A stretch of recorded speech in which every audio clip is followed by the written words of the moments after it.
Hi everybody, welcome back. Today's review is going to be on the new Ardell Wispies mascara.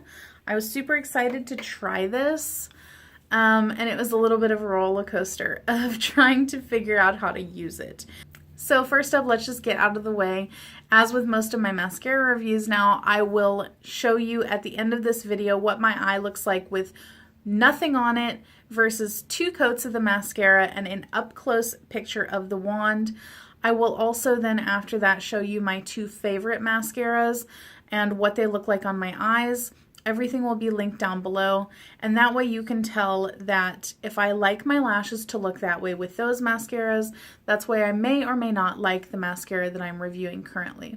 And I did do this in my last couple mascara reviews, and I feel like it might be helpful, so I will also insert, whenever I'm talking about it, an up-close video showing you what the formula and wand looks like coming out of the tube.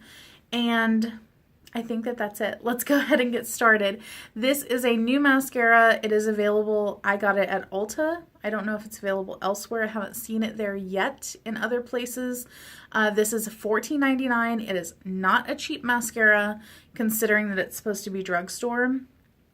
So I was kind of intrigued to see how it would be. Now, here's what it looks like coming out of the tube. The wand is a little bit weird. It does say on the side of the box that it's just an hourglass wand, but it's a little bit deceptive, I feel like, just a teensy bit.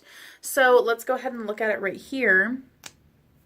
This is a fiber formula, so you will see in the up-close shots a lot of fibers packing the brush, just packed all over.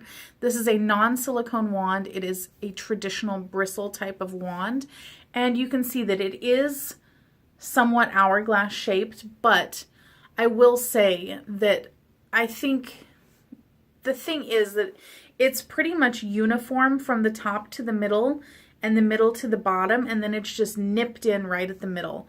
So it's not really a gradual hourglass shape. It's more of a rectangle nipped into another rectangle. So to me, that's what this looks like.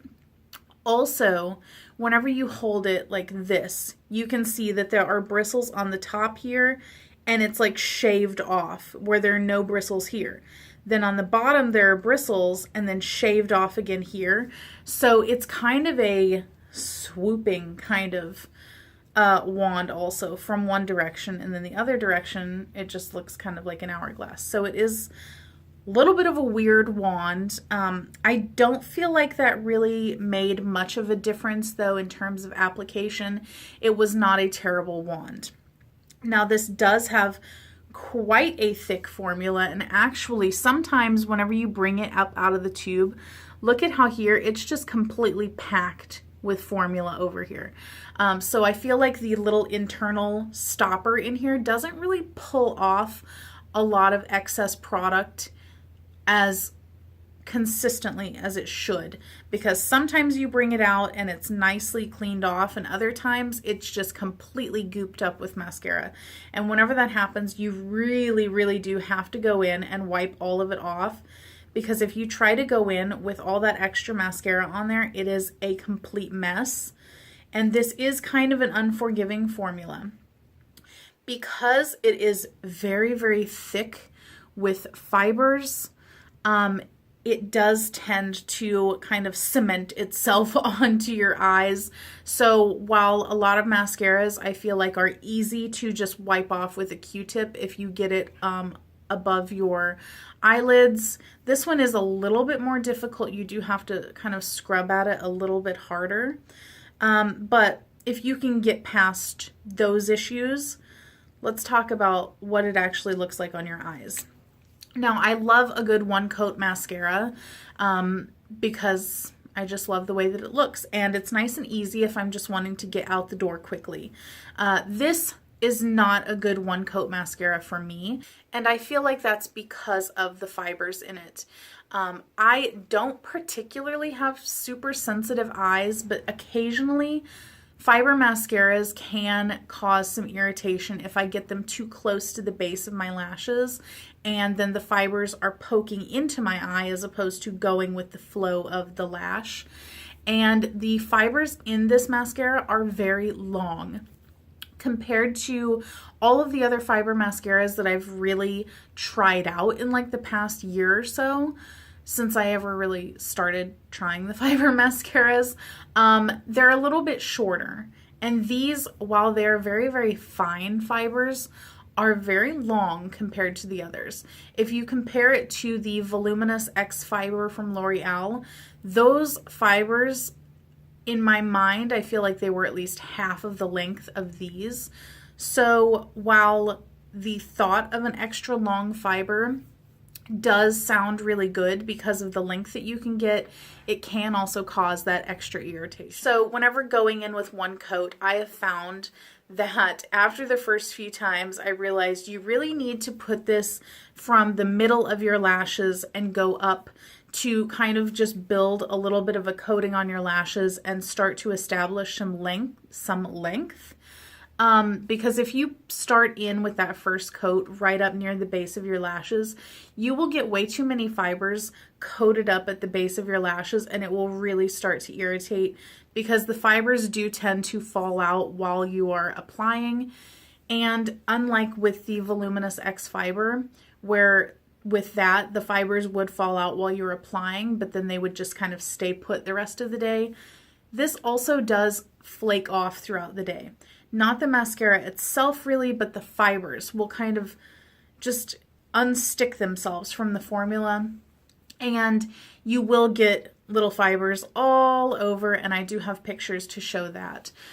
So with the one coat, you're really not getting a good like thick, lush lash look because you can't put it all the way up to the base of your lashes, or at least I can't, and I would not recommend it if you have sensitive eyes either.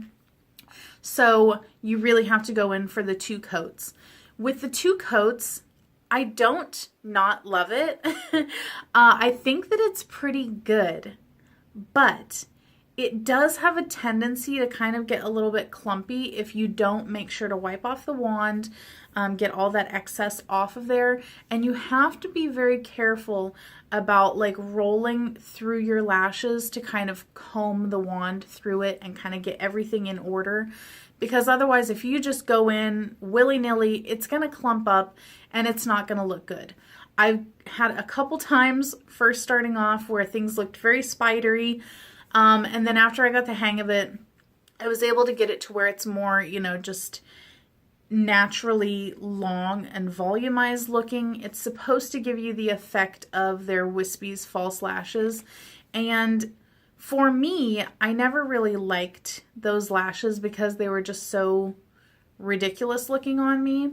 But I do like the thought of varying lengths of lashes because it does look a little bit more natural, whereas most mascaras, you kind of achieve like a uni-length on your lashes. But this one does give you, because of those long, fine fibers, it does give you a nice varied, whatever V word, length of lashes. So I do think that it can look pretty, but it takes a little bit of effort to get there.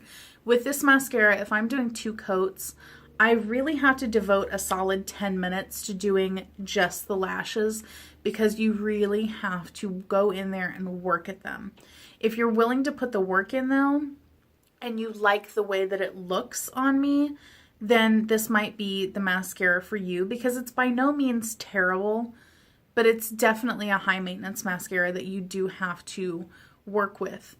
And also with the fibers falling out throughout the day, it is something that for me, I would prefer to wear on a more like no makeup day where I'm just running around wearing mascara or something, because that way I can just easily brush away any of the fallout fibers without having to worry about messing up the rest of my makeup.